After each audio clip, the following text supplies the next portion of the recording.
Yeah. Okay, so you want to buy a metal detector. No, well, I wasn't exactly. I wasn't exactly saying I wanted to actually buy one. But you think it sounds like a good idea. The get rich quick.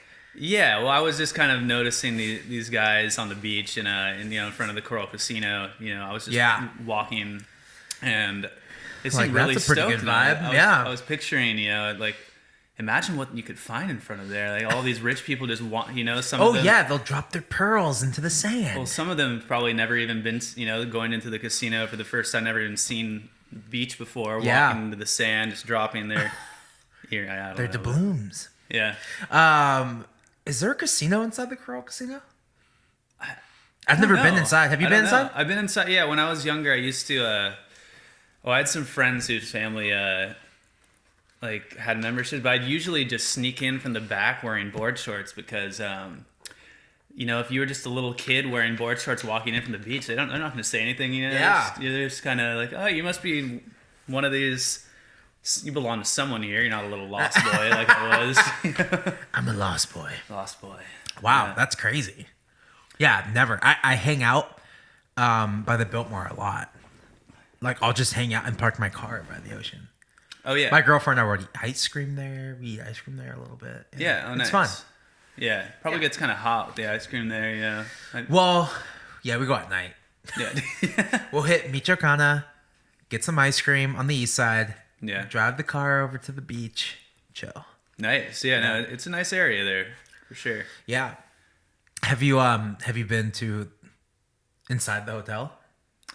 I haven't. You can go into that bar. Yeah, can't you just order a drink? It's super expensive. There's no reason why you'd want to, but if you want to feel like a baller, yeah. No, I'm kind of more of the, why hang out at a hotel right by the beach when you can just go to the beach with a Budweiser and just hang out on the beach. Yeah, that's a good vibe. I haven't drank on the beach in a long time. Yeah. That was like a pastime of mine. Really? Oh, when we were 18, 19, 20, it started to fall off when we were 20, but 18 and 19, we'd buy like a 30-pack of Budweisers, go to More Mesa. Oh, the nude beach. The nude beach. Yeah. But we'd only go to the cliff. Yeah. Oh, you wouldn't go down and, check out the boys? And check out the boys. I used to do that during the day. I've actually, I think one of the only times I've been there was, I was hanging out at the beach. I didn't really realize that it was a nude beach, Yeah. Because I don't think that many people follow the nude beach lifestyle there. But there are a select few who do. Oh, you'll definitely see some naked old men there. Yeah, I just remember, just minding my own business, hanging out at the beach, and then it's just this guy he wasn't wearing anything except for running shoes. Oh. And so he just weird. did a lap, right in front of us. Like, he's running? He's running. He's on a run, like a very slow run. Like, this is an old guy, He's kind of doing this old guy, like, lethargic, wobbly thing. But, he just pretty much runs right in front of us, and me and my friend are just like, what is going on? And he just turned right around. Didn't know it hit us. It trips you out the first time you go to that nude beach and you see actual nude people. Because we were like, oh, it's a nude beach. You're like, I'm sure it is. Yeah. Like, oh, there's actually naked men here. Old men. Right. And but that's where we used to drink. We had a good time. And you grew up in Santa Barbara, too, Yeah, right? born and raised. Yeah. Yeah. Nice. All right. Where are you from? I'm from here, too, yeah. Oh, okay. Yeah. Yeah. But are you from, like, the Turnpike area? Like the Nolita area? No, more kind of like Foothill area, La Cumbre over there. Oh, cool. Yeah. Did you go to La Cumbre? No, I went to La Colina. Oh, yeah. Foothill. Okay, that's like on the episode. That makes sense. Wow. How'd you meet all the other guys in Cleansville? I met them through. So I had some mutual friends who surfed with them, and then Pat and his brother Frank just randomly started going to high school, and they were both like.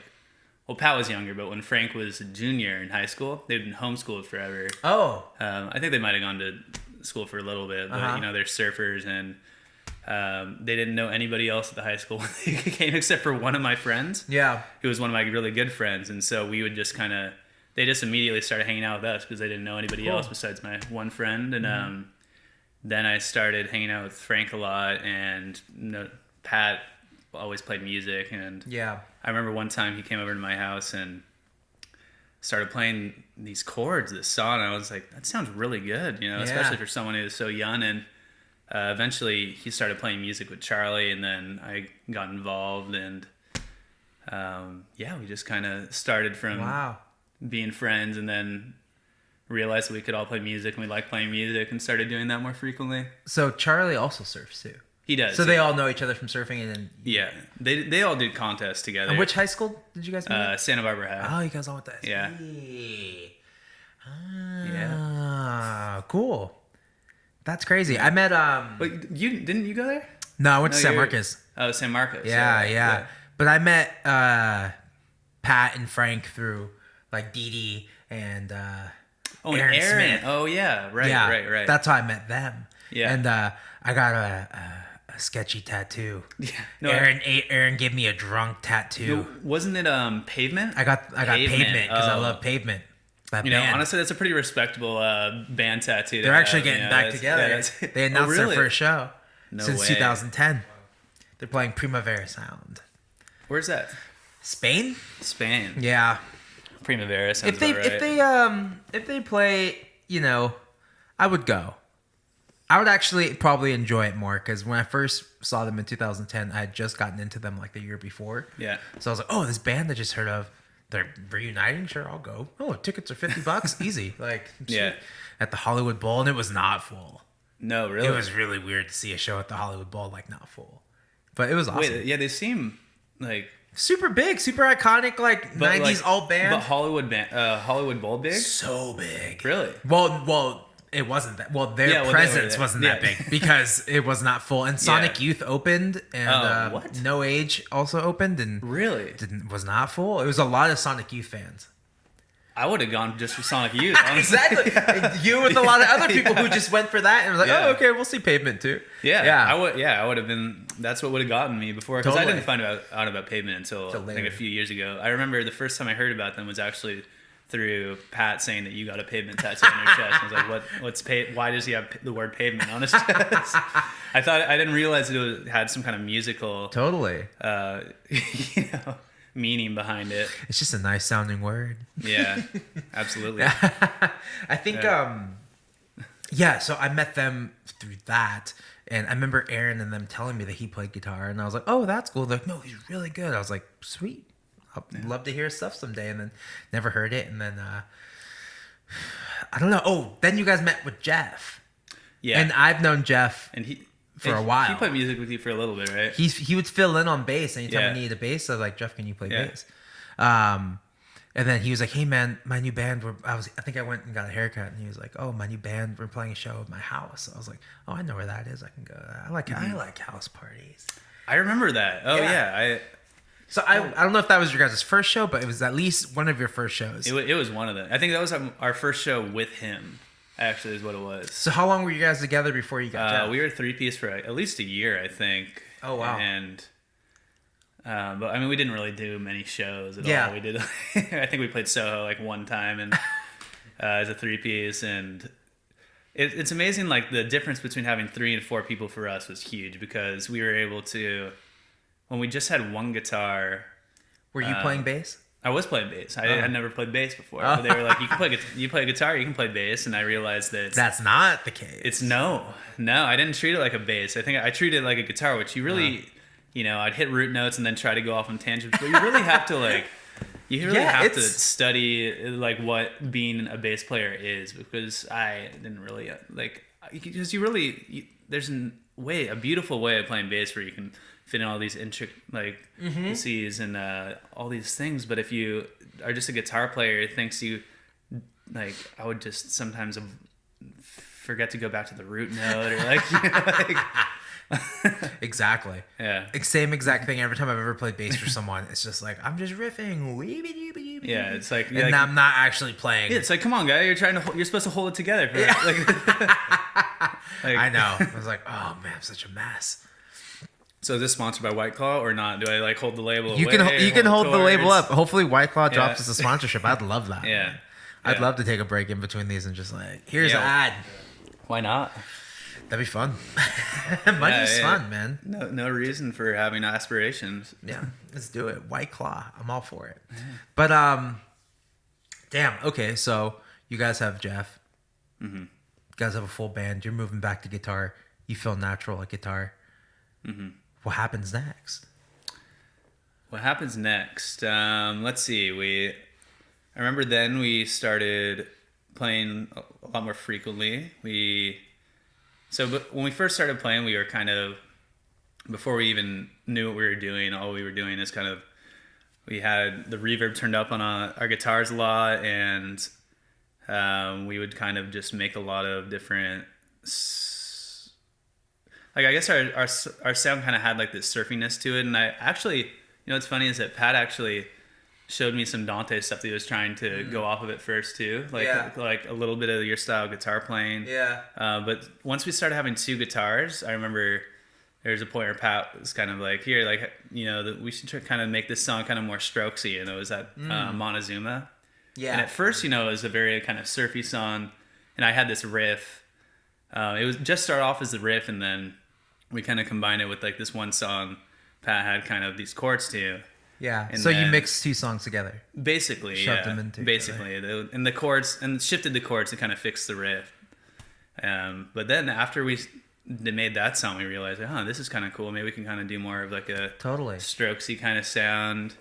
And then eventually kind of came back to going more back in the surf kind of sound, and kind of went from there experimenting with different styles of rock music. But yeah, then we just started playing way more shows. We started playing out of town a lot, in LA a lot. We got some managers that helped us out big time with, helping us find bands to tour with. That's really cool. Started doing shows with you guys. That was cool in town. Yeah. Those are always fun. Yeah, I think what was the first one we did with you? Was it Velvet Jones? Velvet Jones, when we released Anglo-Saxon Summer.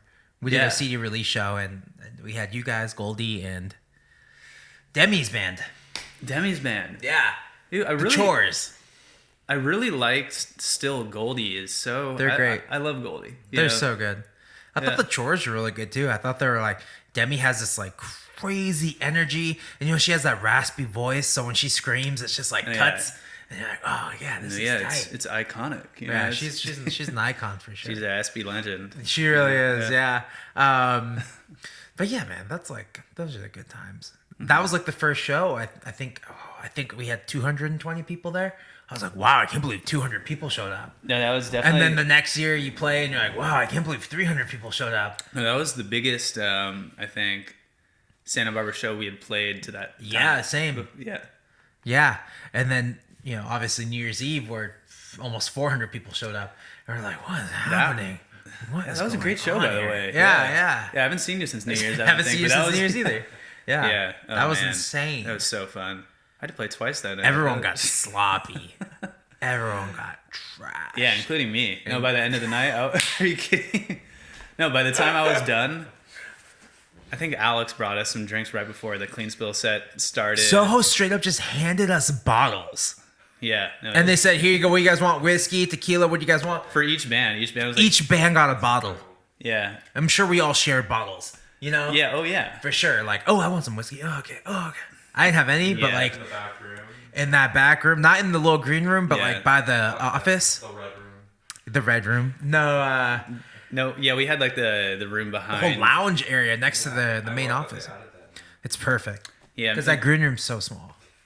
Yeah, it really makes you, that's like somewhere you'd want to spend time in. As opposed Lay to... down on that couch, drink a beer. Like, oh, what time are we supposed to play? Like.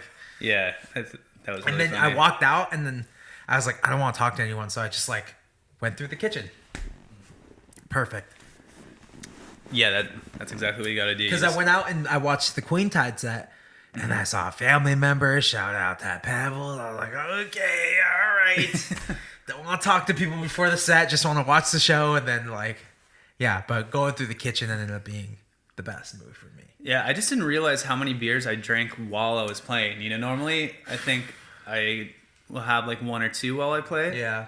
But then I played 2 sets that night, and then I think I had like 4 plus. I don't know. There's no point in keeping track, but I just remember by the end of the night I was like, by the time I was playing toms with Diego while you were playing, I looked at Diego, saw his face, I was like, what is going on? Like just having Diego stare me right in the I'm face. so glad like, you guys came on stage. Like for people who don't know, on New Year's Eve, you know, Dante played until midnight, and we basically we blew our closer. Called me on the phone. We played it at midnight. Mm-hmm. So the whole time I was like, we gotta get a new closer. We gotta get a new closer. I was like, well, let's do a cover. And then I was texting you for a little bit, like about a cover, and I was like, well, we'll get everyone on stage and we'll just do this cover. And we ended up doing Talking Heads. This Must Be the Place, and a totally perfect ending to the night, I thought. And it was a great time. Like, did you guys time it pretty well? Do you think? It was like we finished our set, and then I was like, how much time do we have? And I looked in front, and some girl in the crowd was like, you have 12 seconds till midnight. And I was like, okay, here we go, everyone, here we go, 10. And we had this whole thing, we were gonna do this like epic like build up, but like now we just had the epic build up for like 8 seconds because we're running out of time.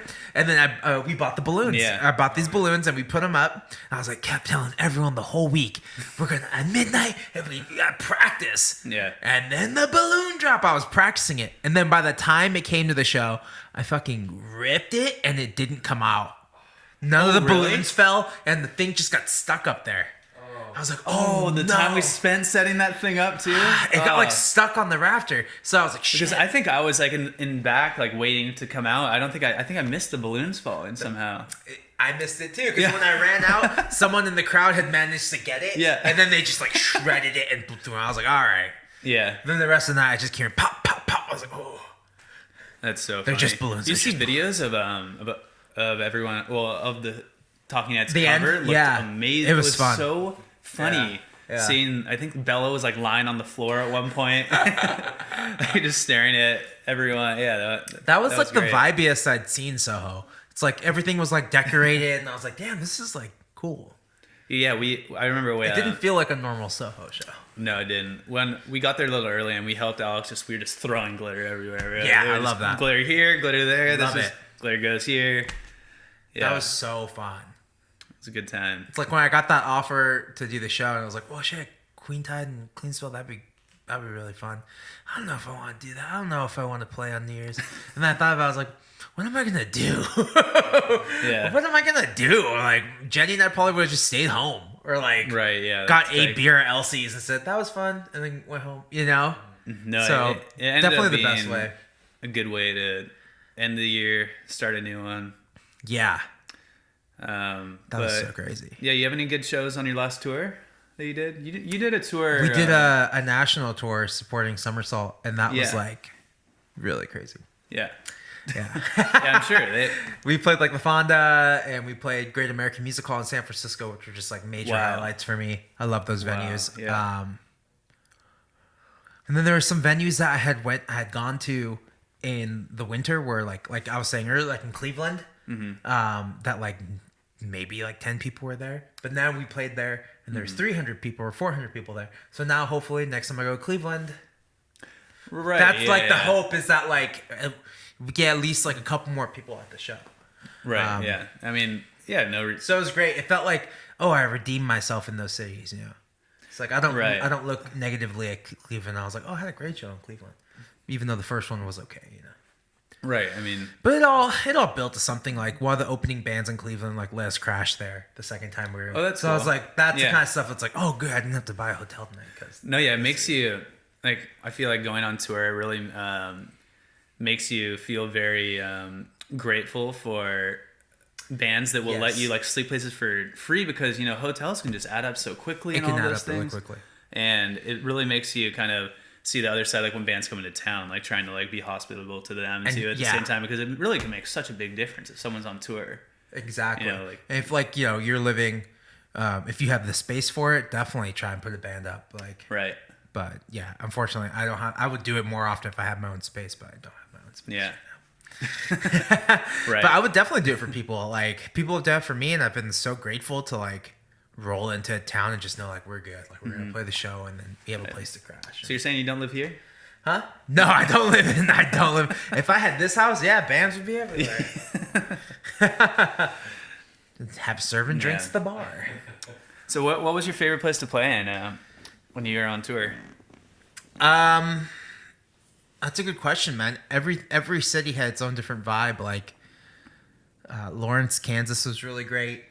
Lawrence. Yeah. I played in Lawrence, Kansas.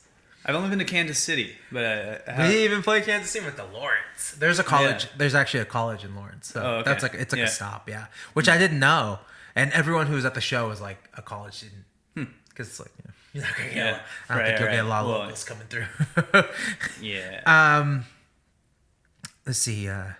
Kansas State, yeah. Tampa was awesome. Well, no, Tampa wasn't awesome. Florida? The people were awesome. Yeah, Tampa, Florida, but Orlando was really great. Yeah. It was just so hot, man. That- Houston, shout out to the Houston. I shout out Houston every Yeah. podcast because I just love Houston. Houston's So great, fun. man. Yeah, I played a show there before. Where'd you guys play? I think I can't. Okay, so I remember we played Austin and Houston, and one of them was called the Sidewinder, and I think that may have been Austin. Yeah, I think that's awesome. That's Austin. I've got to look up the name of the venue again. I Cool. can't Yeah, remember exactly, but yeah, I just Houston's awesome, man. I love it.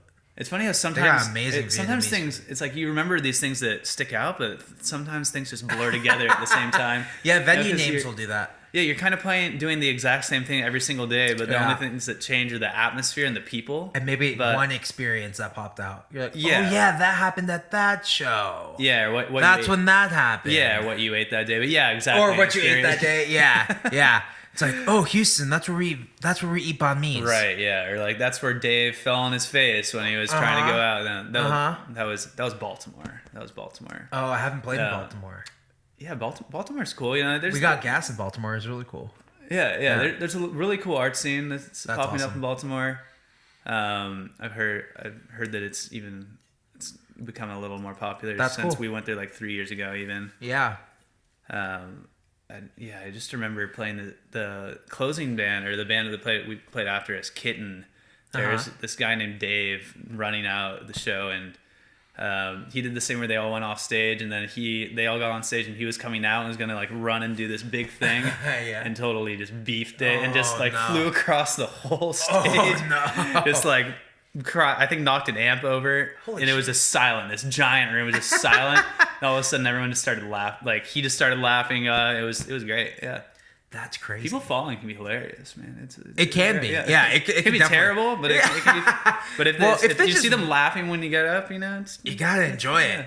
You gotta enjoy it. I ate shit Yeah. in Philly, like just walking, just walking. just can like be straight up. dangerous, Like man. I was Yeah. like, we're trying to go somewhere, and I just fell over, like Yeah. a little tree stump, and I was like, and then at that moment I was like, I haven't like fallen in a long time. Like Yeah. I don't fall very often, so I was like, Yeah, oh, yeah. it was like shocked me. I was like, what the hell? Did I just fall? I don't fall. Yeah, you just. And also, I didn't roll. Uh-huh. I like tried to stop myself like that, which is like the last Oh thing yeah, you're no, supposed to do. yeah, that's. Yeah. You're supposed to I just usually when I fall, give it a nice little shoulder roll. Right. Yeah. No, I grew up skating a lot, and Yeah. you kind of that is one thing that That like there's a lot of burning bad sensation things. you get There's when a lot you of hit the bad asphalt. Oh yeah. There's a lot of bad things about growing up skating, like your knees are messed up and that kind of thing. But Yeah. you do learn how to fall. Yeah. How to fall pretty well. You just do a nice roll. Yeah, you gotta give it that roll. Yeah, that's I all learned about that the from roll. sports. Yeah, from football. Yeah. That's crazy, man. I think I don't know. Touring is crazy. It'll take some years off your life, I think, but it's so fun. The Oh, highs yeah. are so high. When's the last time you guys hit the road? We actually haven't done a serious tour in a couple years. Yeah. I think we've been mostly just doing. Well, we did a little run in France at Oh, the end of last yeah. year. How was that? Which was a lot of fun. How was France? We love France. That's it was crazy. We were mostly just in the southwest part of France, like Basque Country and Yeah. Biarritz, and went to Hossegor, Wow. Caperton.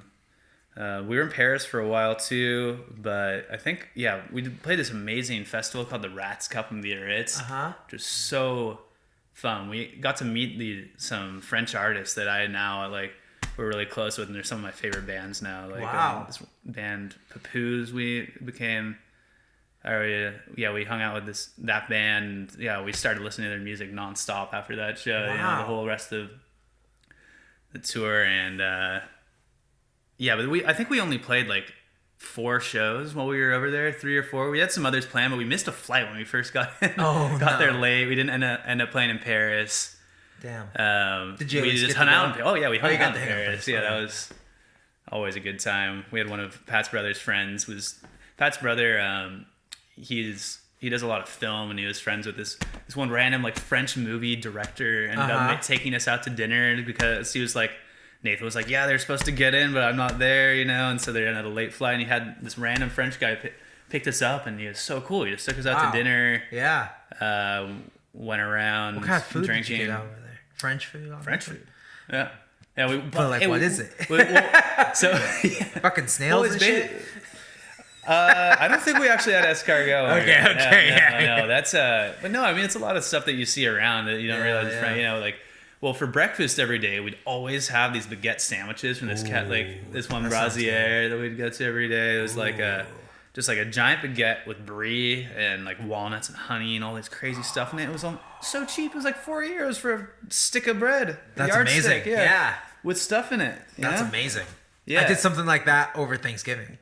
Yeah. I bought like a little sourdough roll and I shoved that brie and walnuts in there. Or pecans. I put pecans. Yeah, pecans. Ooh, yeah, pecan. The nut brie thing is a new thing to me. Yes. I like it. Yeah, Yes. really like it. I was working at this deli, and this woman used to come in, and she used to get a raisin bagel with strawberry cream cheese and cheddar cheese. And I was like, I wonder if that's any good. Cheddar cheese on a raisin bagel. It's fucking delicious. Is it? It's so good. Because, you eat wine and cheese. Right. Kind of the same concept. Yeah. Yeah, it's so good. Huh. Interesting. Okay, so you guys try it out. The cinnamon raisin bagel. I can picture sweet and cheese. And then it's got to be can that work sharp out. cheddar, though. Yeah. Yeah. Sharp. Okay, Yeah, not yeah. American orange. No, cheddar. it's got to be like nice and sharp. Yeah. Yeah. Okay. It's like a wine experience but bageled. Yeah. Yeah. Okay, so you guys would eat these baguettes in France in the morning. That's morning. breakfast. Yeah. Sometimes lunch Carbs too. and cheese start the day off, It was right? just bread the whole time. Yeah. But Basque food. We went to a Basque restaurant one Yeah, time. that's where my family's from, man. Really? Basque. Where? Like Spain or? I have no idea. It's like- Someone just told me that's where my last name originates from. So yeah, Basque. We've been there to that area like 2 times I think now, and we learned that so Basque country, it's like a combination of like the southwest part of France and the northwest, kind of the top kind of almost east like of Spain, and so it's a cool area because they have their own language that it basically people who live in that part of Spain and France can speak a different language besides from their respective French or Spanish languages, and they kind of have this whole sense of community apart, like that goes across borders. There, it's kind of like crazy. Some people take more pride in being Basque than actually French or like Spanish. Interesting. It's such an old country and old language, and but yeah, it's really cool. We went to this Basque restaurant, and it has I think it's like duck and all these other focus a lot on like meat and wine, which is it was great. Delicious. Yeah, but we had we ran into. They happened to be at this restaurant we were in. It was like one of the most famous Basque choirs or choruses, and in the middle of our meal, they just started breaking out into song. It was like the most beautiful thing I've ever heard in my entire life. It was just these it's like a group of like 10 singers just drinking and singing. And normally, you see a situation like that happen around here, it's like, what is going on right now? But it was like angelic, and we were just happened to be there. And, it was in a different language. It felt like I was watching like a old time French movie. Wow. Yeah. That's amazing. Did you cross the border into San Sebastian? Was that where you were? Not this last time we were supposed to. We had a lot of our plans didn't work out because we didn't have a car. We were kind of relying off rides. And it was so close. We were so close yet so far. But the last time we were there, we went to San Sebastian and what's the place called that's right by there? Another place around that area that we played a show there with this band Betty the Shark that Pat's sister was in, and yeah, it was cool kind of bar, kind of atmosphere there where there's just snacks everywhere. I lost the bar. Yeah, tapas like lifestyles. See, I can get behind that. Yeah, that's There's wild. everywhere you walk, there's just little snacks waiting for you everywhere. Like that sounds amazing. Yeah, that's beautiful. Take a nap in the afternoon. What's A little siesta. I'll take it. you're a siesta guy? No, I never take naps, man. No, but if you're there, But if you're there, figure, when in Rome, when in France, take a nap. yeah, no, Yeah, absolutely. I'm all for it. I'm all for it. No, I don't take naps very often. Yeah, I can't. It's hard. I could be doing something with that time, I think. Yeah. If I'm gonna take a 45 You don't think that if you take and like I only, a short it's nap, you'd be only more 45 productive? minutes. Oh, yeah, you're not supposed to take longer than Yeah. because someone said that one. Yeah. Right? My football coach used to tell us that. Yeah. 45 minutes. After 45 minutes, you start to like straight up sleep. Yeah. And then you'll be like, oh, why did I do that? But like 45 minutes, like I've done those. Like I think it's once you Really start quick. getting into serious sleep that it's like, REM, those REM cycles. yeah, it's hard to bounce back initially from that. Yeah. Like, No, but 45 will make you feel really good. I've done Yeah. those, yeah. huh? Yeah. Also, when I'm on tour, like I just sleep all the time.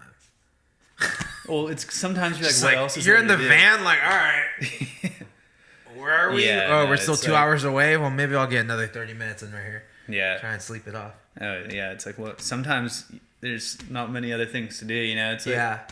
you're like in the van for 8 hours. Yeah. And you're like, all right, so I've read. I've stared at my phone for like as long as I could before it's gonna die on me. Like Yeah. It's like you read this book for as long as you can before your eyes start to hurt. that's You look so out the window, ambitious. To bring a book on tour is so fucking ambitious. Yeah. I brought a book on tour and never cracked it open. Sometimes you're just not. Never cracked. It's sometimes hard to get into the mindset during the day. Yeah, especially when you got like obnoxious people surrounding you. all the Yeah, time. everyone's being loud in the van. Like the beginning of a tour, everyone's loud and everyone's sharing music and it's fun. It's like, oh, let me show you this song. Let me show you this song. yeah, And then oh. you'll notice like after that first week and a half, everyone's kind of just like keeping to themselves. Yeah, no. By And, the like, end, it's just like people Everyone's are just- picked their seat. dead, Like yeah. rarely people change seats. Yeah. But you guys Yeah. had that bed. What people don't know is that we actually borrowed Jeff's van for Yeah. that tour. And that van is so sweet, man. And it's got the bed in the back. You Oh, can kinda- I slept on that bed in the back once, and I had like a panic attack. I fucking hated it. We slept in a Waffle House in Florida. Oh, you slept in there at the night. parking Oh, lot. not during the day. Like No, oh, yeah, at night. At night, Oh. and we were there like at 3 a.m. trying to figure out what we're gonna do because like the drive we did from Santa Barbara to Texas, which was like a long time. Yeah. We played 2 shows and had to go all the way to Florida. So it's just like, oh my god, what are we doing? This like week's been like 2 shows and 3 days of driving, Right. And which wasn't like that for them because the other opening band was from New Orleans and the other band's from Texas, so that was their start. But Yeah. we had already had a full 48 hours of well, it was like 24 hours of straight driving. Yeah. So by the time I got to Florida, we're like, let's just crash, man. We're so tired. We didn't stop in New Orleans, even though we probably should have, or like stopped in Louisiana. We just like gunned it, and we got to Waffle House, and it was like 2 or 3 in the morning, and we asked the lady like, "How safe is it here?" She's like, "Why?" She's like, "We're trying to sleep in the parking lot. Is that okay?" "Oh, I do it all the time, honey." I was like, "Oh, I don't need to know that." It got Yeah. dark quick. I was like, "Okay, you Yeah, should." you're like, oh wow, yeah, like all the time. It got dark. I was like, "How often are you doing it?" So the last tour that we actually did in the U.S. Was a couple years ago with Hani El Khatib. Yeah. And that tour, I remember there were points where I was just so tired of sleeping on the floor, like with we just had weird sleeping situations like most of the tour that and it was kind of cold. So 'cause Yeah. I think this was more like a October, November. Okay, area. yeah, it's So I cold. was able to sleep in the van by myself. Oh, that's for nice. a lot of the time, and it wasn't that hot out, and that was nice. That was nice. But then I wake up pretty early because it's You the can't. sunlight. You're comes- not yeah. getting good sleep. Yeah. It's No, not great but sleep. it wasn't great, but it was sometimes better than what I was gonna get with all the boys. Totally. Sometimes, but not to Yeah. say that we didn't have. I think at the beginning we got a couple good hours of sleep, but yeah, that was still in the days like where I think the first couple of times we toured, we drank a lot of Jameson almost every single night. and it Yeah, was like- yeah.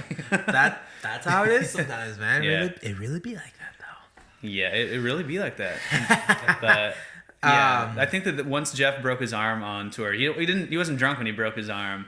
Yeah. But when he broke his arm on that tour, and then that kind of we started taking tour more seriously. I think. After that. All right, we're not going to skate before shows anymore because Is that how he did? He just like he just snapped his arm in half skating. Got it reset in Colorado.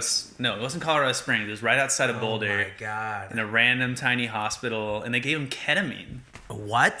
They gave him ketamine to reset his arm. Yeah, Holy shit! they just and he was like, "Whoa, that was almost worth breaking my arm." But we had never even heard that. Slipped into that K-hole. Like, he never came back. We never like, saw him again. I didn't even realize that was a thing for hospitals. But I guess that some people prescribe it now as an antidepressant, anti-anxiety thing. But that sounds pretty wild to me. It can shock your brain. Yeah. Open you up. Yeah. That's insane, man. Leave it to Colorado to experiment with Jeff. I was just about to say, that seems like a Colorado thing. That's so crazy, man. I think touring it's like this club. If you've done it like enough times and for long enough, it's like you all kind of join a club. This like unspoken club of like, oh yeah, like I've done that. Yeah, it's like, oh, you've roughed it, you've been there. You know it, yeah. and it's not to say that you're not in the club. If I'm sure other bands will be offended, but you just gotta go do it, man. Even if you spend a week, 2 weeks, it's fun. Just go try it. It's not that scary. You're gonna lose money, but it's gonna be fun. Yeah, exactly. I think that what do you think the biggest money sucker on tour is? Like how, if you're recommending to a band is listening to how to save money while you're on tour and actually do it if you're not like for yourself or for the band? I think for the band as a whole. Like if you're trying to realistically plan a tour. Yeah. So basically, really depends. Like for the support tour, I knew how much I was making each night. And then, so you have that amount. This is the total amount. 10% goes to the agent. 10% goes, what did I say last time? Gas is like is the next time, is the next thing. And then hotels. Yeah. So I sent the itinerary over to everyone. I was like, here are the dates. Do you know anyone we know people in these cities that are like highlighted in yellow, but I need rooms for these places. Yeah. And then people dropped texts, and if he's like, oh, I think I might know someone in the city, that city, that one. Okay, sounds good. And then we figured out, okay, we got like 8 hotels potentially. Right.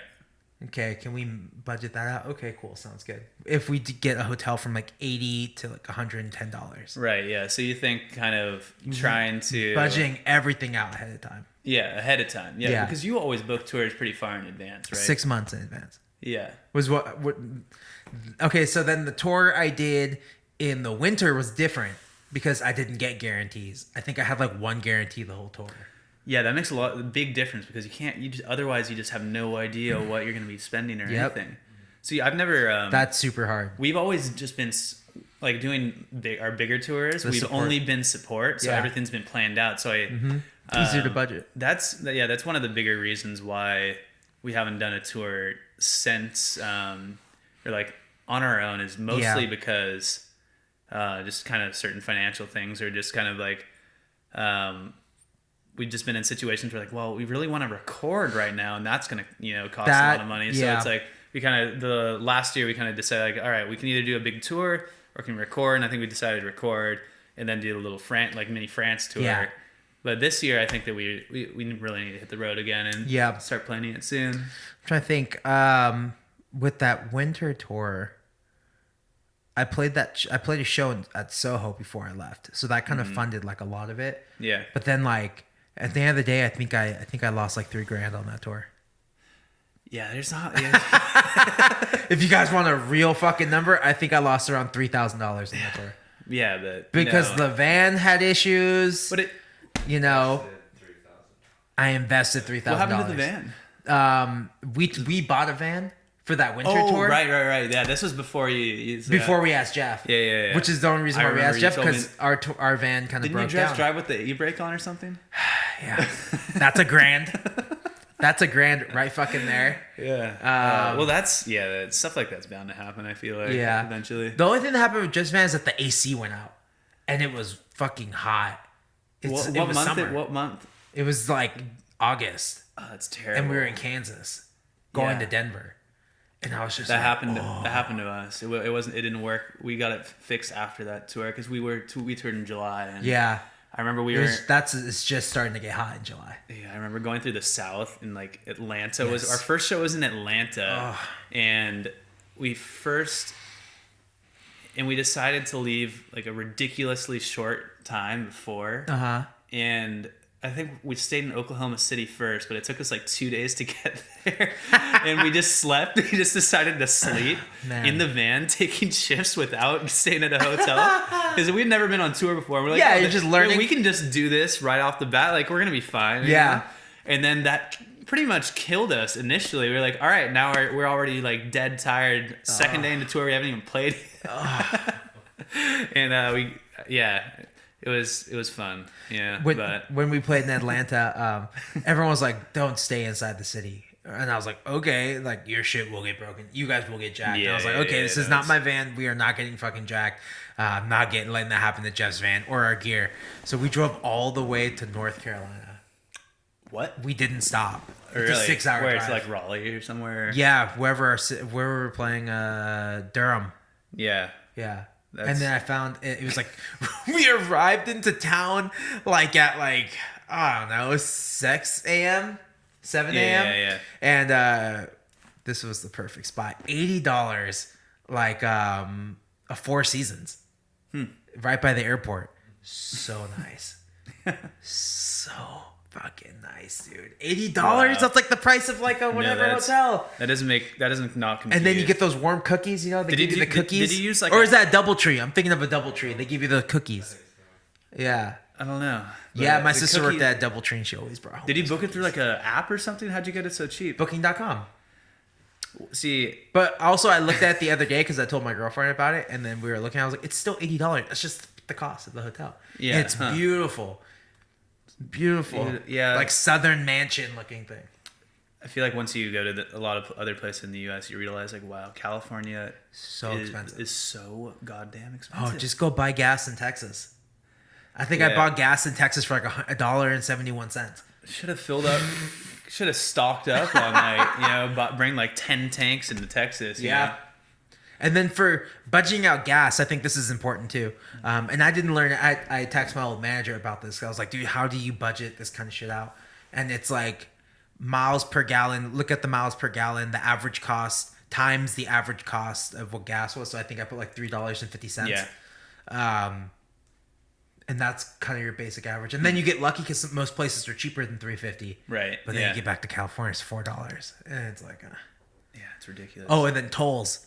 Toll roads. Yeah, try to. Definitely save around $200 for tolls.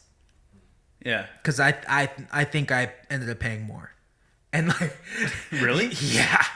yeah, there's just tolls all over the East Coast, all over like getting out of the East Well, Coast. I remember like Boston, New York. You just Get be driving into New somewhere York, and all get this. out of New York, you have to You're pay. just trapped. Sometimes you get sucked into a funnel. It's like you have no other way to go. Yep. And, Yep. yeah, I have a It's tip bad. for people touring is you're using one of those apps that you use, probably like Booking.com or Hotel Tonight, and you're by another country, like you're pretty close.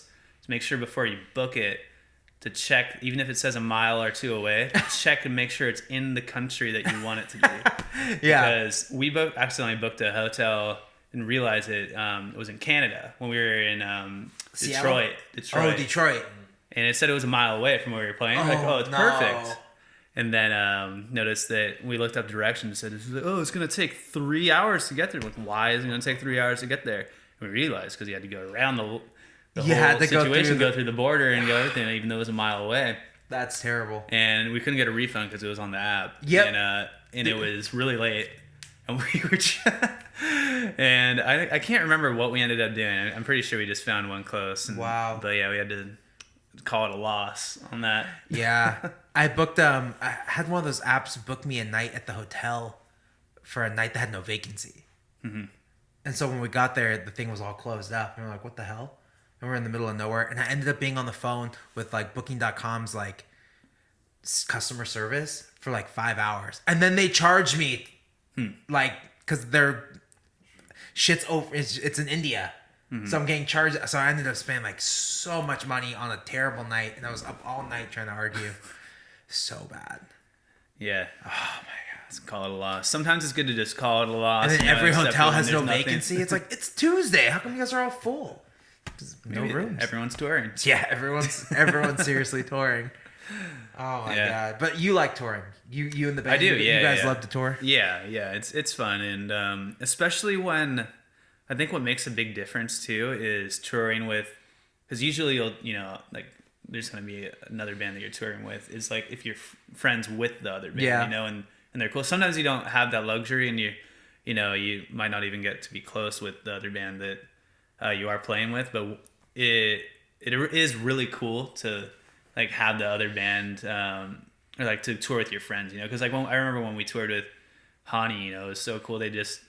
They had this whole itinerary planned, like not just for the show, but for like, all right, we're stopping in White Sands, like this national park, this kind of thing, and like, because he's been doing it for they have it so dialed. Yeah. Just, That's like Serious Road Dog. The way to like, the Sprinter van, and then just like saving money on certain things, but then being able to like go out of the way to go to we were gonna play a show at Meow Wolf. It didn't work out, but we still went there and that's awesome. and like all these different places. I think that being able to fit in fun things and like during the day and going to cool places really keeps like the morale alive when you're like feeling dead inside. Yeah, for sure.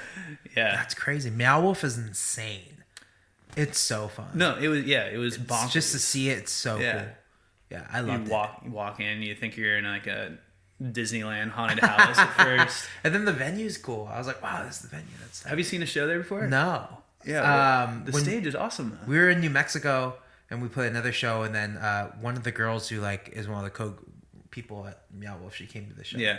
She's like one of the people who helped start it, and she's like, yeah, I'll take you guys in. And she like showed us all this stuff. I was like, wow. Then we went to her job and we saw the stuff they were working on. Oh wow. Yeah. I signed an NDA so I can. I was like, it's cool. I'm not gonna tell anyone. I don't even remember what I saw. Like, yeah, right. It's like pretty basic. Like people like fucking sawing like 2x4s to like create their next thing. Yeah. It was that part of the stage. I was like, I saw nothing. So, right. Yeah. But it was cool. It was cool to see their offices and stuff. If you sign an NDA, are you allowed to say even it's cool? Like, are you allowed to have any opinion at all? I don't know. I think I'm just not supposed to talk about it. Yeah. And here I am talking about it. But there's stuff like that. We play a show in Asheville, North Carolina, and that's where the Moog factory is. Oh. So you can just go there and just like play with all the shit, and then you could take a tour. Is it Moog or is it Moog? I never like Bob Moog. Or Bob okay. Moog. Yeah, Moog. Yeah. Moog. Yeah. Okay. And then it's literally the factory. You just like, you guys want to take a tour? And then he opens the door, and it's just like literally 4 like old white men in their 70s, like who have been doing it since the beginning of the time. Like, are just sitting there. Oh, he does this, and after he's done, he literally hands it to the next guy. Yeah. And then he works on it. It's like, oh shit, that's what they cost, like $5,000 or more. Oh, that's so cool. Yeah. No, I all hand done, hand circuited. That's insane. Yeah, we used on our last record, we used Moog on like just kind of in the background of one of our tracks. But it's so fun to be able, you can create so many different kind of sounds from, and it's like sounds like a really authentic kind of analog situation that I've never really been into synthesizers, but this one I remember the one that we were playing, I just fell in love with because I was like, whoa, you have so much control over the sound that you're making. It feels like it's like, all right, I kind of helped like create this little situation going on, so even when you're playing the most simple kind of like melody in the background. Totally. But, yeah, even just do you use, when you recorded do you use any kind of synthesizers or anything, or just, it seems like you're mostly using this analog? I'm just using like analog stuff. Yeah. Like I think in Anglo we use like this like weird box that Rado had that like had all the little like headphone jack things, and you can plug it in and it makes different sounds. So that's like as much as we've ever done. Gotcha. But it's cool. I just don't have the patience for that shit. Yeah, right. But if someone has the patience and wants to do it and get a good sound, right? Well, you mean to be able to like learn exactly how to, and like what all these different things mean, and it's like, okay, all the different like little wave signals, like all yeah. Like, well, right. Zach probably knows how to do that kind of stuff. Yeah, he's a fucking nerd. He probably does. Yeah, he's got a Nord, right? No. Maybe it was. Oh, I remember he used to be in a band with one He of my definitely friends who had has a Nord, but yeah. he hasn't used it with us. He Okay. has this other little thing that gets like really great sounds, like this little keyboard, and it has like a Rhodes sound and a Yeah. Rhodes or something. Yeah, it's cool. Have you seen that? Do you know what it is? I might be this. Is it Roland? Possibly. Is it? Yeah. It's like a little, it's like a little Nord looking thing, but sounds great. Great sounds in it. Yeah.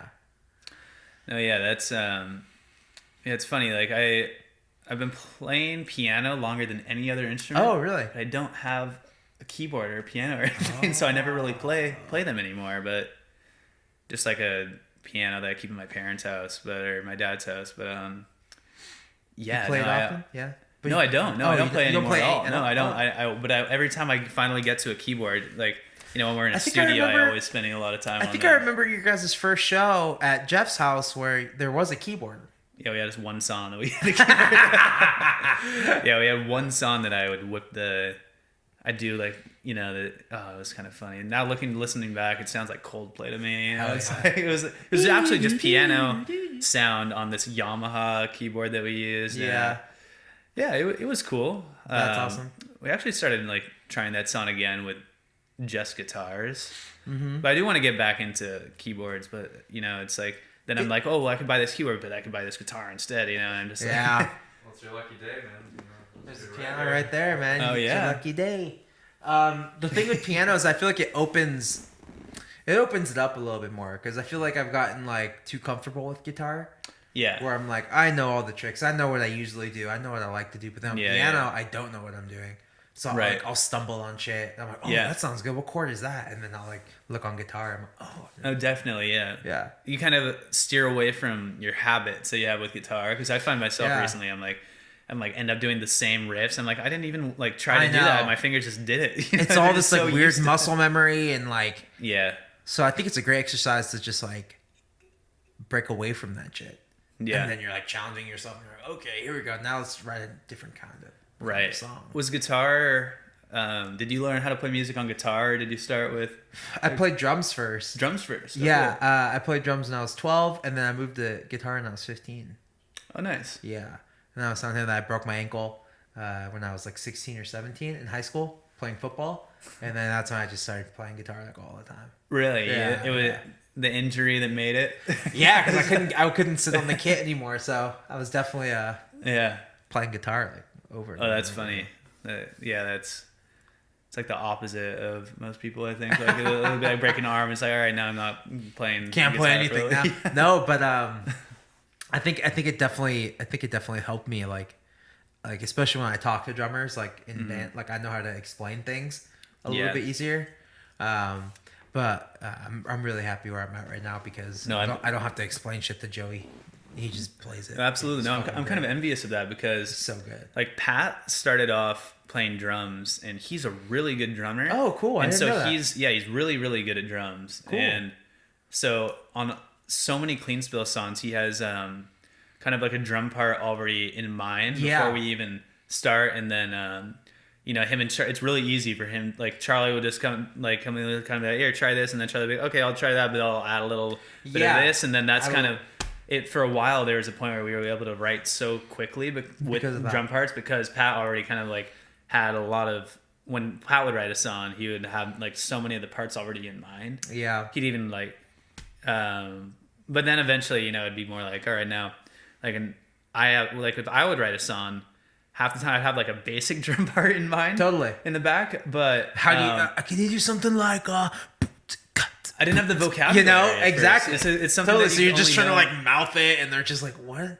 Yeah, and then Yeah, but I've been Pat was kind of work as a translator between me and Charlie. Yeah. So then I'd just be like, oh yeah, oh you mean like here try like oh you mean it's like playing the hi hat and snare, and not Yeah. like you know like I just mouth the sound just like. I know. I've had people do that to me too in other Yeah. bands where they're just like mouthing shit to me like, what the fuck are you talking Yeah, sometimes that's like less helpful than not saying anything. about? You're like, just let me play and then we'll work it out. But no, Yeah. totally. It's definitely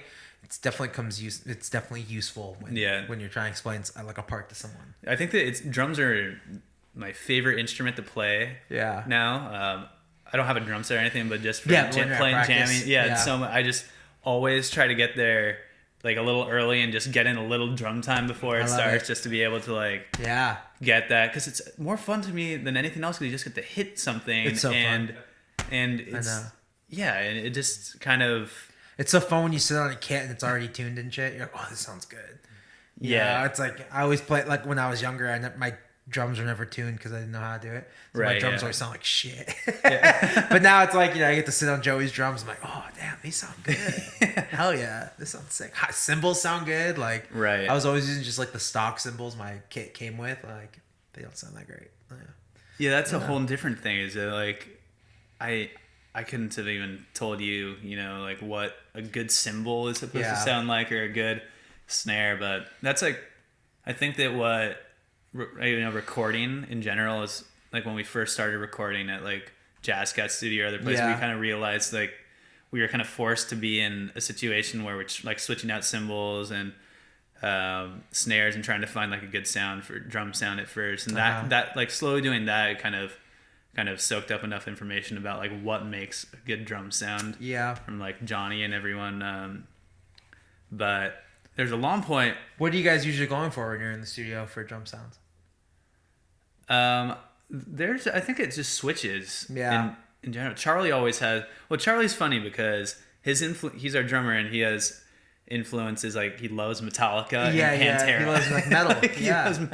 So he wants a really live big room kit sound. But he knows that none of us really want that. so we'll meet in the middle somewhere. It's like, it'll end up being like, all right, so like someone wants like a something like Ringo Starr, and I'll do this, and it'll just like try to find that middle. Yeah, it's really fun. Drums are funny with our band, definitely. Ringo Starr is literally like the best drum tone ever. No, it's that true. And the Fleetwood Mac. No, so Charlie's a left-handed drummer and plays normal kit. Yeah, like Ringo. I think like Ringo, and so he doesn't like that comparison. But no, I mean, he's a good drummer. Ringo's so good. I'm is. tired of the Ringo bashing. I know, that's the thing, is that it's like, especially when it comes to tone and taste, it's like I don't understand why. What's more important than playing something that's technically really good is taste in general, and it's like when to do something where. It's like that's all that really matters. I agree. Yeah, exactly. I definitely agree. Yeah, man. But drums are so fun, and getting that nice dry drum tone gets me so horny. You seem like you're like you really get off on good tone. I love a good tone. Yeah. Oh, I do too. Yeah, guitar tone's kind of my only thing that I really know how to. But like, I'm kind of a sucker for what's your pedal board when it look? comes to. What's your pedal board look like right now? I think it's lacking at the moment. I've been focusing more on like the right kind of amp and guitar recently, where like I just got last year I got this 1974 Super Reverb but I already had a twin reverb, and now I have just the world's like two heaviest amps ever. Taking it to shows is just ridiculous. Yeah, like I gotta stack them. I thought I was put the twin on top of the Super. It had super duper reverb. I was like, I got this Super Reverb because I thought, it has a touring case, so it has wheels. Oh, cool. I'll be able to move it super easily. Yeah. And then I moved into a house and my room's on the second floor. Yeah, I've been there. Yeah, right. And so now getting it downstairs is so hard. Like once you're on the ground, it's super easy. It just rolls everywhere. Yeah. But I don't. It's upstairs, and getting it down my stairs by yourself, you could not do that. You would not be able to do that. But I started recording in my room a lot recently, and with Dom, I'm working on some stuff. So it's like it's really helpful for recording. That's awesome. Yeah. So now it never leaves your room. It's just in the. It's my room. Yeah. That's how I'm with my twin, man. My twin. If I take my twin out for a show, I leave it in my car for like the longest time, which is terrible. And then if it's in my room like it is right now, I have no interest in moving it. Like it should stay in my room. No, that's how I wish I had my twin, but my twin right now is my small amp. So Well, I guess like if I knew my twin was my small amp, I'd be like, oh great, I get to take this twin. Yeah, like, it's all about perception. I need another small amp. I think I'm gonna buy my drummer a small amp. What would you recommend for like something that I wanted to get a DeVille, but I realized I wasn't even that much smaller than the twin. Yeah. The Princeton. The The Princeton, Princeton's yeah. great. Jacob plays with the Princeton. Yeah. So it's awesome. Great for recording too. No, yeah, It's so clean. I've recorded Yeah. with them a lot, but yeah, I think I'm gonna find one. I thought about doing the same. Like, I don't want to be lugging my amp around up Yeah. stairs through elevators. Like, it's catches up and you get over it. No, yeah, Yeah, it hurts absolutely. after a while. Yeah, Yeah, I would say that Princeton. That's great. Yeah, try and find yourself a nice little Princeton. I think that's the next move. Yeah. Yeah, I gotta find like the right. I haven't bought anything new from a music store in a while. I've been either buying music gear off friends or Craigslist, Reverb for a while. But I think it's probably easy to find a Princeton on Reverb. I'm sure. Yeah. The last thing I bought at a store was a talk box. Yeah. I bought a talk box. What kind of effects did that have on it? It's just like it's like a MXR like silver, and it has a tube, and then you plug your keyboard or your guitar in it, and you put it in your mouth, and then you talk. But it's fucking hard. Talk about what? It's super hard. It's so fucking hard. I thought it was gonna be easy. I was like, oh, I'll just play it like this, and then I'll have that voice. It's not. You actually don't talk, but you have to move your vocal cords in the shape of the words, and you kind of have to bring them out. And now, like fucking Peter Frampton shit. I want you. That's how you do that? Yeah, he's not singing. He's just breathing it out and like moving his vocal cords. Because I put it on my record, and it's super hard. I had Ralph do it because he's a little bit better at it. But we both aren't good at it. That's a really weird. Take turns, like, he's gonna nail it. Yeah, and then you have to play the fucking part. Like, It's so weird. Somebody designed it to work like that. Yeah, I actually listened to a podcast with Joe Walsh, and he like met the guy. Like his talk box came from the guy who invented it. Insane. And then Peter Frampton asked him, "What the hell is that?" And then he got one. I think that. Rocky Mountain High. Yeah. Oh, really? Yeah. Shit. Yeah. He used it first. But I loved it because like Zapp and Roger, like that's what got me like the most, and like wanting to buy one. Yeah. Interesting. Yeah, it's like the people who work at like a lot of these gear companies. Like I feel like everyone I met like knows more about gear than like I even want to know sometimes. Yeah. Like, True. Just tell me exactly how it works. I'm like, yeah, I just know that I hit it and that it makes this sound, and that's like. Yeah. Yeah, but no, it's very helpful to know like what's going on though. I think especially with some digital, you know, like if you have a digital pedal, you know, it's just kind of like you're never gonna really know exactly what the hell's going on with that. But yeah. So how was you're working on a record right now, right? I finished tracking like a month ago. I actually just had the guy email me today because I haven't talked to him in like 2 weeks. I was like, who's the guy? You know, the guy who's mixing it. Oh, cool. So I was like, hey man, I'm gonna send this to the rest of the band. I'll get back to you. And then I haven't talked to him in 2 weeks, so he just actually emailed me today. Yeah. Hey, just checking in, haven't heard from you. Like, shit. So now I'm stressing out about that. Yeah. Internally, because it's not done yet, and I think there's just a couple more things. But now I sent it to other people, and then they have different ideas of what they want to hear in the mix, and usually I'd be like, okay, well I'll take it with a grain of salt. But like it was actually like good ideas, and I was like, fuck. It's pretty hard to decide, huh? Yeah, it's like he made good points. Is this a self-produced? No, we did it with Paul Cherry. Oh, he produced it. Yeah, we flew Paul Cherry out for like 10 days, and we did like the basic tracking, and then cool. I went on tour in the summer and listened to those recordings again on the road, and decided that there were some overdubs that needed to be done. So like we record strings, we put like fake strings at first, and which normally was fine, but like these strings are so active and like should be more present in the mix that you can tell they're fake. Oh, really? And it was bothering me. So we put real strings on. So did you play them or anything? No, Ralph's friend plays cello, and she goes to school for music, and she knew someone who could play violin. Oh, very cool. So we just overdubbed the two. Yeah. Yeah. Layered and layered. That's very helpful. Yeah, Got if I was looking lucky. for a string player, you'd have to. I know someone who plays cello. But I actually You can get a lot of sounds out of cello. Yeah. Like they can play different octaves, and it can get Dude, pretty close. I played a show with somebody who had an electric cello recently. Oh, that's cool. And yeah, it was very lightweight. Ah, that's cool. And they ran a pedal board through it. It was pretty. That's insane. Yeah, it was pretty insane. Yeah. Yeah. Yeah. So we're just mixing, and trying to figure it out. You even have like a release date in mind or anything, or like just No. like when you're in this kind of like In between where limbo state. where like, you know, it's hard to get on tours because I don't know. I just don't think we have like any like definitive plans, and you know, we have one label asking to see the record, and I don't want to send it to them until it's done. And Yeah. so the only thing I can control right now is getting the mix done. So hopefully that's done within the next week. I'll probably get it done next week. Is this pretty similar to everything that you've put out so far? Yeah, it's like kind of going where like Call Me on the Phone and Rare Attractions were like the last 2 songs I wrote for Rare Attractions, the record, and so this is kind of like more of that. Like I could have saved those songs for this next record, but I didn't. Yeah. Gotcha. Yeah, so it's got some soul, and I know that It's song got a has lot of some soul. Yeah, It's got a lot of soul. It's a dance Okay. record. Like all the stuff we played at the second half of Soho. Yeah, nice. All the dance stuff was like, Yeah. that's gonna be the next record. Yeah. So, what are your influences? I know you started like your newer music has kind of done a pretty big turn from Yeah. like towards the soul kind of Yeah. area. What like Yeah, kind so of drew you to do that?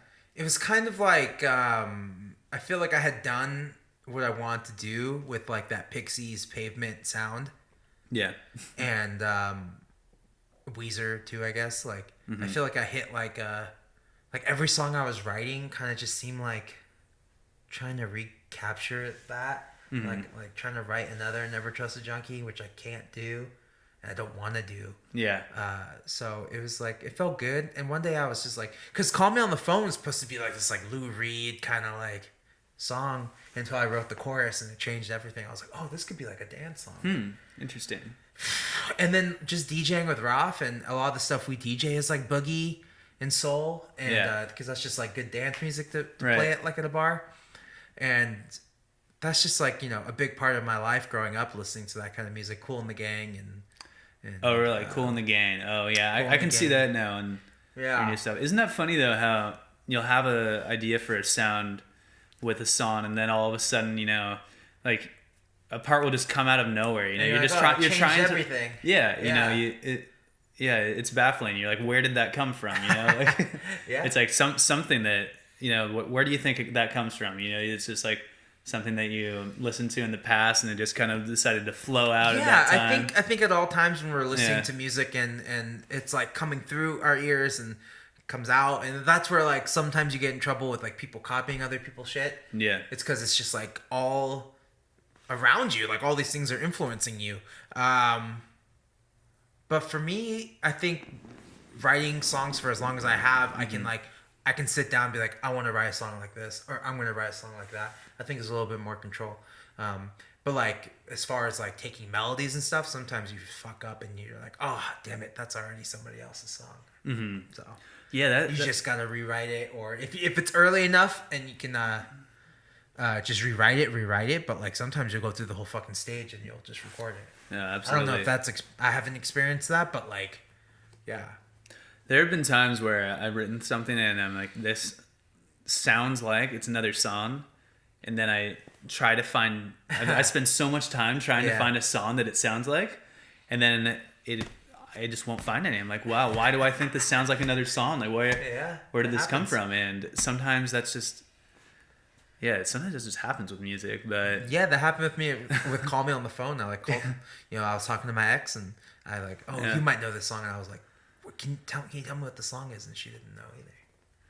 yeah, you know, what is it? Is it, what it reminds me of, it's like not the Grassroots or wait, I forgot what, there's this one band that, I can't remember, I don't think I can remember the name exactly, but it's in this one pretty big skate part. That'd have been like Dave Baczynski or something, but I'll let you know if I find it. But it doesn't sound like the song itself, like the melody or anything doesn't sound anything like your Yeah. song. Just the overall vibe, kind of like the dent in the back yeah. end, and kind of reminds me of that kind of style. That's tight. Yeah. Yeah, I know. Which I love. I know Yeah, which. yeah. I know exactly which songs I think about when I hear "Call Me." Like, oh, Yeah. okay, it's like a little Cheryl Lynn. It's a little. Yeah, it's like a few. It's like Prince. It's like a bunch of different Prince, things, yeah, for sure. Like, I Want to Be Your Lover has that like octave guitar, like bang, bang, bang, Yeah. bang. Lately, you kind of embody a little bit of Prince in your performance. I've seen, the suits and The onstage persona has like definitely grown. Just I think that's just happened with like touring and yeah, just the stage show. Gets yeah. And the more you play it live, the more fun you have. It's fun though. I think it's fun. I think I liked I kind of liked being on the tour with the same three bands because I felt like we all pushed each other. I know I definitely I hoped I pushed them because like I'd run out into the crowd, I would do a bunch of shit, and then like and they're like, shit, we have to like, follow fuck, Ruben we have now. to This do guy. and like the other band too. The other band had like they all did like this like synchronized What dance. was the other band? Motel Radio. They have like they're from New Orleans. And they have like the synchronized dance, and people go crazy for it. And I was like, damn, okay, we really got to put it on tonight because, the band really, the crowd really, liked a lot of their moves. So we just knew some nights we have to go harder. We have to go even harder. That's good. Yeah, it's But cool. healthy, It's like cool. performing's like such a different. Music's cool because, well, I mean, music's cool. Hey man, music's cool. Music's cool, man. But there's like so many different parts to the art. There's like the performance. Well, if you're a live musician, there's the performance. There's the recording. There's the songwriting process. There's so many different areas of like, and then actually writing lyrics. Yeah. There's so many different parts to the medium that you get to kind of experiment with. And yeah, do you have a favorite? It's one of the only art forms that you get to do everything. You get to be a poet, you get to sing, you get to be like, you get to create the art, the visual art, as well as you get to do music videos. Yeah, which is like You a get to form of filmmaking. Right, yeah. Everything is like, Yeah, I don't know how to draw, so I always find like a for friend or sure, you something, can always find someone, but like, you kind of have an idea. You put like art direction you and do, yeah, definitely part of the direction. if you just see a painting, there's some, you could put music to a painting, but like they're not as like connected. Music's like the one where you can do everything. It has its hand in every medium of art, and it's like this ultimate form of like musical expression or just artistic expression. Right. And then when you get and you bring the live performance, you can perform live, and then you can dance. You can bring dance to that. There's so many things you can do. Fucking everything you can incorporate with everything. Right. Yeah. It's just I don't know. Of all things, I think music is the only one that has its like economy set. You know what I mean? It's like if you're a painter, if you're not in a gallery, you're kind of fucked. If you're a photographer, anyone with a fucking iPhone nowadays can make pretty damn good photos. It's tough to like make money and do these other art forms. Where music, you can gig at a brewery, you can make money that way, or you can play your shows. Some people don't even have to play shows, and they'll just record some songs, get them on playlist, and then that's great too. You make your money through your streams too. Like it's like the only way. Like and like film, I don't know. I guess film. You can. That's really good. You can make a lot of money. You can, films. But no, there's so many different ways for music to make money, and sometimes I'm like, wait, why? Then why am I starving right now? Then why am I starving? Yeah, because and then you realize it's like, because you're you could be doing this, but you're spending all your time and energy into the creative parts when it's like you got to be able to. There's somebody else needs to handle that. Oh no, I think my camera died. No worries. That's okay. Yeah. Well, cool. Well then, should we just call it? So you have like a little ending part of like say, by the way, it died, but we're done. Yeah, I'm probably gonna have to just create a like a little graphic at the end that said, "Oops, camera died." Yeah, no, I think that was probably a okay, close cool. to a good ending. What time is it? It is 5:30. Oh, cool. Oh, shit. Yeah, my phone was vibrating a lot during that. I bet it's probably like some of the Queenside people. Okay, well let's wrap this up. Cool. If people want to support Clean Spill, how do they do that? People who want to support Clean Spill can follow us on one of our various forms of social media. Look out for any upcoming shows that we have. We do have a couple new songs that we recorded in France that are going to be coming out soon. Cool. And then we'll probably try to coordinate, some kind of shows or tour around the time when that comes out. But in the meantime, our music's online, and Hell yeah. Yeah, you know. Well, sweet, man. Yeah. Dude, Well, thank you so dude, much. yeah, thanks for having me, Ruben. It's Oh, been yeah. a pleasure. Oh, yeah. Talk to you soon. Yeah.